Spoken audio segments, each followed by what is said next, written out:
welcome back to the channel, welcome if you are new here, and welcome to our primary bedroom. Today we are kicking off a very exciting mini bedroom refresh. We moved into this house about 2.5 years ago, and I really haven't touched anything in the bedroom aside from hanging curtains and bringing in a few essential pieces of furniture. It's not my favorite space, but we've had other priorities, so I've sort of set it to the side, but it's time to zhuzh it up a little bit. I have dreamt up some big ideas, but in order to get the ball rolling, I thought we could start with just a light refresh, paint, some trim, and some decorations. My goal is to keep this simple so that we can wrap it up in about a month. I have a tendency to get carried away and my project scopes expand very quickly, but I don't want to do that with this. I want to try to keep it under wraps and just create a space that's cozy, comfortable, welcoming, and it feels more like us. The mint green is just not doing it for me. I have nothing against mint green. Green is one of my favorite colors. Many of the rooms in our house have green in them, but the mint just isn't it. And I've been wanting to explore a slightly different color, not that far off of green, but I want to kind of like broaden my horizons. So we're going to do that in this room, and I'm going to bring you along for the ride. The first thing we're going to do is install this picture rail molding. This is a unique type of molding that you can hang artwork from. It has a curved ledge on the top that doesn't meet the wall flush in the back, so you can use that curved ledge to hang a hook off of and then hang mirrors, artwork, really anything you want to hang on your wall. Now, it's more of an art than a science to determine where this needs to be hung. Typically, it's anywhere from 12 to 18 inches from the ceiling, but it could be directly below the ceiling, it could be right below any crown molding that you might have, or it can be lower if you have really tall ceilings and you want something that's sort of a reasonable height that you can actually hang artwork off of. So there really is no right or wrong, and you can kind of base the placement off of the scale of your room and your desired look. We have a couple obstacles in this space that we are going to be cutting through if we're running this horizontally, kind of like closer to the ceiling. So I have some blue painter's tape here to help me figure out where exactly I want to hang this. Once I have that determined, in theory, it's pretty easy to hang. We just need to nail it into the studs, but this will just help us visualize to make sure we're kind of keeping everything in mind and we're happy with the placement before we actually secure it.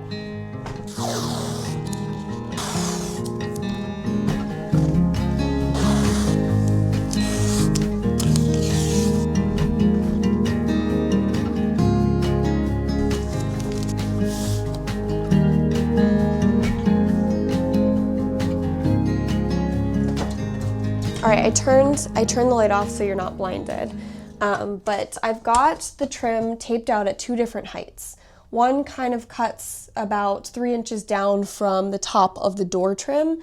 The other one, which is above the door trim, actually cuts about 3 inches down from the window trim because the window trim is taller than the door trim.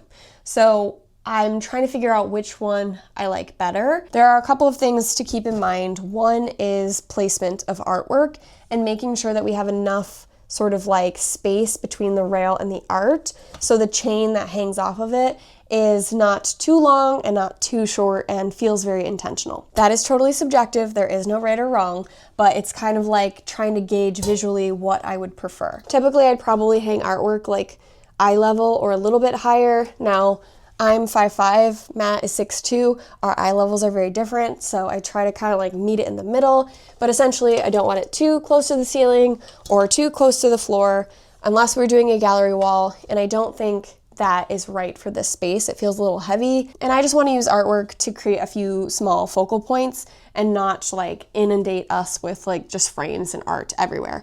I do love gallery walls, but I think I'd like to do that somewhere else. So anyway, if I hang this art about here, which is a little bit higher than my eye level, if we're looking at like the center of the frame, then that gives us about 12 inches or so to the top of the rail. And I feel like that's a good amount of like hanging distance. The other thing I'm keeping in mind is how I want to paint the space. Now, when you add molding like this, you can use that as a divide, or you can just incorporate it into the room so it just blends into the wall. I was going back and forth, but I think I'm leaning toward painting the whole wall, including that piece of trim, all the same color. Now, it's super easy to change later, so I can always change my mind. Initially, I was thinking of like painting the wall up to that trim and then painting the trim above that on the wall and the ceiling all a separate color, but that feels like it's gonna make our room feel really short because your eye is gonna kind of come to this line. And then even though there's still additional wall, it's going to feel like it's part of the ceiling. So you can kind of see from further away, that top one is just an inch or so from the top of the door frame. And I feel like it's just a little too close. Like, it looks like, did you mean to make it that close, or did you intentionally put it an inch away? It would just be this tiny little gap to paint, and I'm not loving it. In the spirit of making quick decisions and moving forward, I think I'm leaning towards this lower rail. So I will get out the laser level so we have a level line that we can, use to reference as we install this. And I'm going to start cutting some trim.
Curtains, I had to kind of disassemble them a bit to be able to see the laser line, but we got this first half of the room all done. That actually went relatively smoothly. I had to go back and forth to the saw a few times just to trim a few pieces because I measured a little bit long just to be on the safe side, but it's looking good so far. All I have left are the back two corners and this back wall, so once we get that done, we can move on to the next step.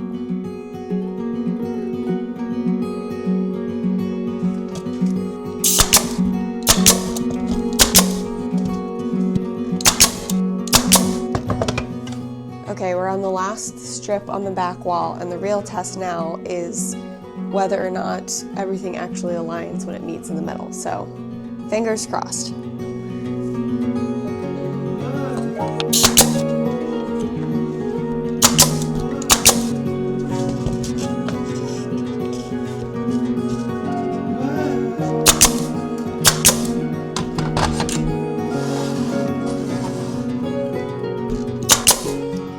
Trim is officially all up, it's level, it's nailed in place, it's pretty level. The ceiling is actually not level. If you followed along during my office renovation project, you might be familiar with the issue we have with unlevel ceilings in our old house, and I was hoping it was just the office, but our bedroom ceiling is also about an inch and some change off of level from left to right. So the trim is hung level, but it kind of visually looks a little bit off if you stare at it and you're super detail oriented.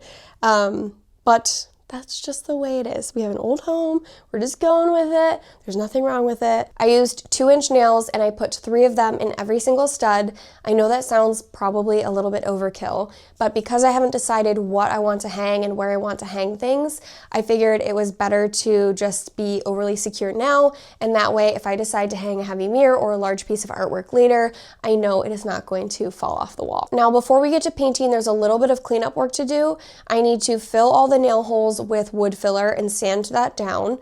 I need to caulk the bottom edge of all of the trim and the corners so we have a nice seamless, smooth look. There's no gaps, and when we paint it, it looks really clean. And then I just need to take a pass through all of the walls, fill any little divots, any nail holes, any screw holes from old curtains, anything we don't want to show through when we paint. I'll need to patch that, sand it, and then prime. Thankfully, I don't need to prime the whole room. We should be able to paint right over this mint green color, but I will need to prime any patched areas on the walls as well as the bare wood trim. I am going to start with caulking because there are a couple of nails I still need to punch in a little bit deeper, and I want to do all of the wood filling in one sweep cheap. So I'm waiting to see if Matt has a nail punch at work, and if not, I'll pick one up from the hardware store. But in the meantime, we can get the caulking done. I have one that I previously opened, and I have this little like silicone topper on it. Yes, I know it looks a little silly, but these are great if you don't want your half-used tubes of silicone or caulk or anything like that to dry up. You can just kind of slide it over the top, and then when you're ready to use it, it's perfectly good to go, and you won't have to like poke through any dried up bits or have a totally dried up tube of caulk. I will include a link to these little red caps if you're interested, but they have come in really handy, and so far I've had total success. No dried up caulk, which is great. So we're gonna load up our little caulk gun here. Caulk. How do you guys pronounce that?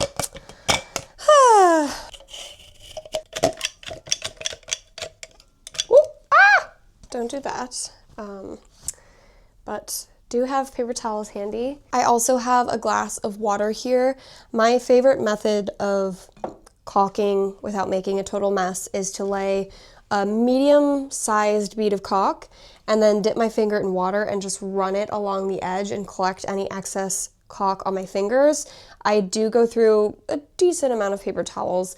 Lots of people like baby wipes, or there's other tools you can get to like smooth your caulk line, but personally I find that this is the cleanest, even though it does take a little bit of extra time and your finger might get a little sore after a while. But I think it's worth it. It looks really clean and it's kind of a meditative task. So I'm just gonna put on my audiobook and try to get this done.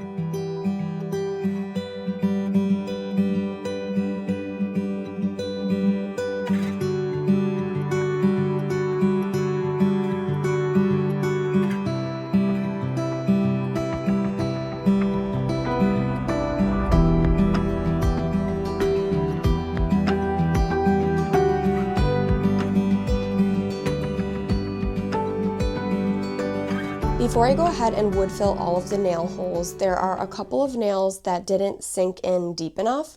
So if I tried to wood fill them, they would sort of like be a little bit proud, meaning they'd stick out. And I want everything to be super smooth. So I bought this little spring punch. It came in a set of 2, and each end of the 2 punches have different size tips to fit on different types and sizes of nail heads. The middle of it is a spring, so you put the tip on top of the nail you want to countersink. You hold pressure against that, and then you pull back against the spring and release, and that basically sends energy and pressure into the nail head so that it can sink in. Sometimes you have to do it a few times to get it to sink in deep enough, but this is a really handy tool and I've been wanting to get them, so I'm glad I finally purchased them for this project.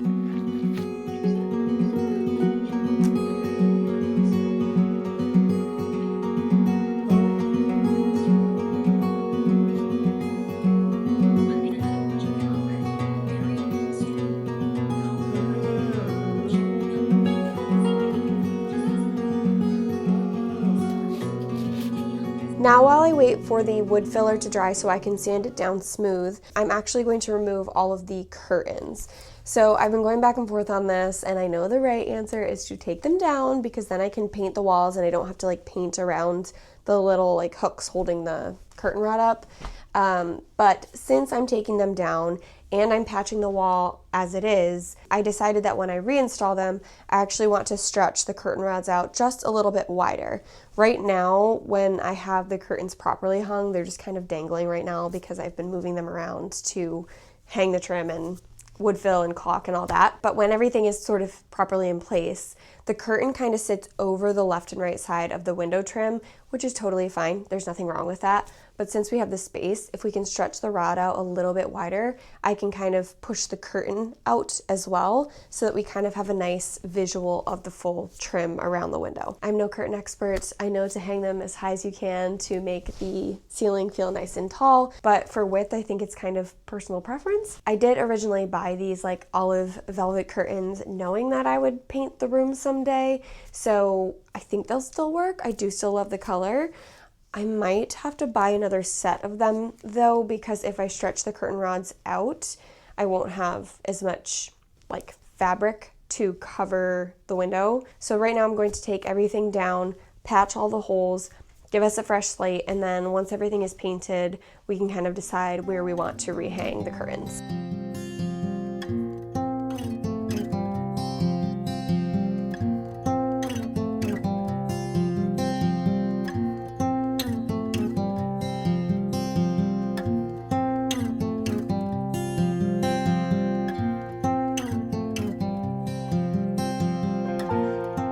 I have gone around, scraped the walls to smooth off any loose bits or any like bumps and lumps, and then I have gone over it with some plaster.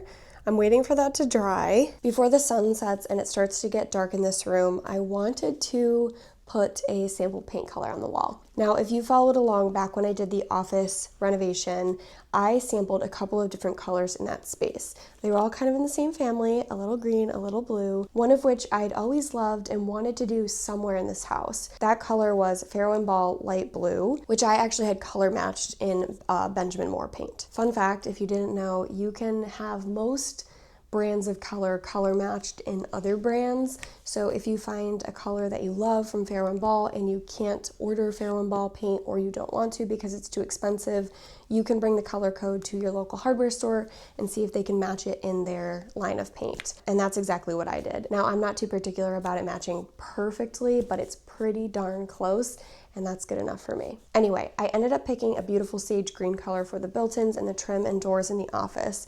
But I did love this light blue color, and I knew I wanted to use it somewhere else in the house. I have saved a ton of inspiration on Pinterest with this like light, dusty blue-gray kind of color, and I feel like the bedroom is a good place for that. It's very like soft and refreshing and calming and comfortable, and I want the space to feel like all of those things. I would also consider this a pretty neutral color, so it leaves me a lot of flexibility when it comes to picking art, linens, lamps, rugs, etc. And if you're new to the channel, you might not know, but if you followed along for a while, you probably have gathered that I change my mind a lot. So I like to have options and I like to have flexibility. And I think this Farrow & Ball light blue color will be it. That said, I do just want to throw a couple of swatches on the wall to make sure it is it before I go ahead and buy a gallon of paint. So I'm going to try this on a few different walls before the sun totally sets, sit with it, see how it feels. If I immediately feel like, yep, that's it, I'll go grab paint tonight. And if I still need to sit with it a little bit, I'll see how it looks in the morning and then make a call.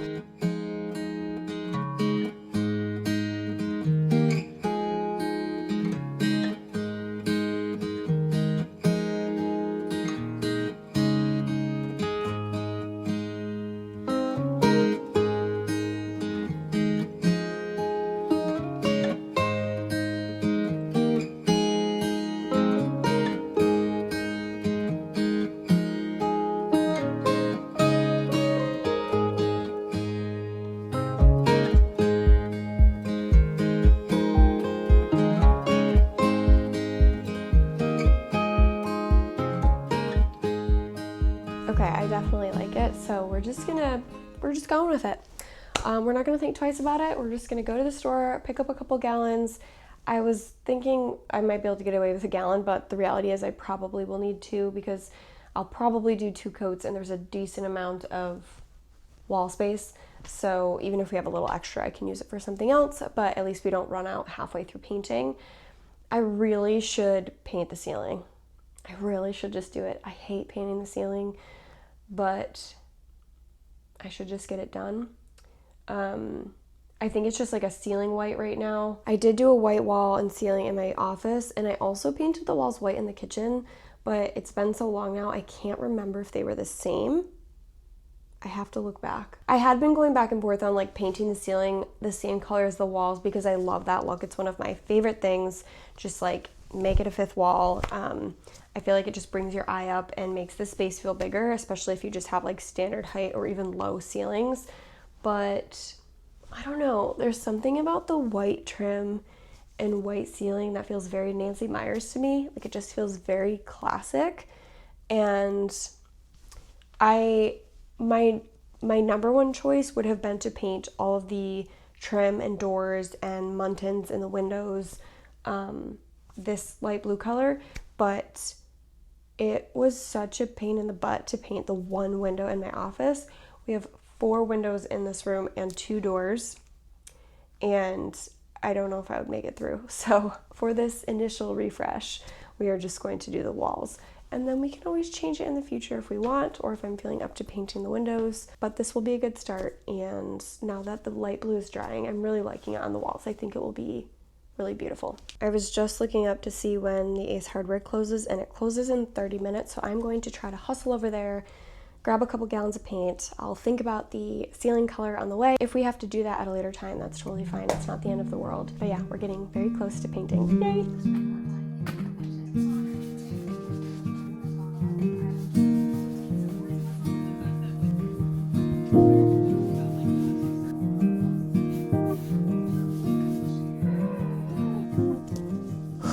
Oh my goodness. I look crazy. I spent all last night and this morning touching up patches on the wall, sanding all of the patches, sanding the wood filler, and vacuuming up all of the dust. And I have finished that up this morning. So now all I need to do in order to start painting is prime the raw wood trim. If I just put paint on it, it's going to suck all the paint in and it will take several coats of paint. So if I put a coat of primer on, it will just take 2 coats of paint, which is what I plan to do on the walls. I also need to wipe down all of the walls because a lot of the dust just sort of like attaches to it as it's falling when you're sanding. So I'm just going to use a tack cloth and wipe everything down so that the walls are nice and clean and the paint will adhere well. I will paint the ceiling eventually. I did get paint for it. There's just a little bit of like touch-up patchwork and potentially taping that I need to do to the drywall, and I just don't want to do that right now. It's a pretty messy job, and working above your head is kind of tiring, so I just don't want to take that on right now. Eventually I will, but not right now. So in order to keep things moving, I'm just going to kind of focus on the walls so that we can get everything like the bed and all the furniture put back in place, and then we can come back to the ceiling once I have time to kind of think about my approach there and whether I want to paint it a color or just keep it a shade of white. I'm going to wrap part 1 up here, and we will pick up part 2 with painting and decorating and some more of the fun, colorful stuff. Thank you so much for watching and following along on this project. If you liked the video, make sure to give it a thumbs up, hit that subscribe button, and click the bell notification if you don't want to miss part 2, and share it with a friend if you think it's something they would like, and I will catch up with you in the next video.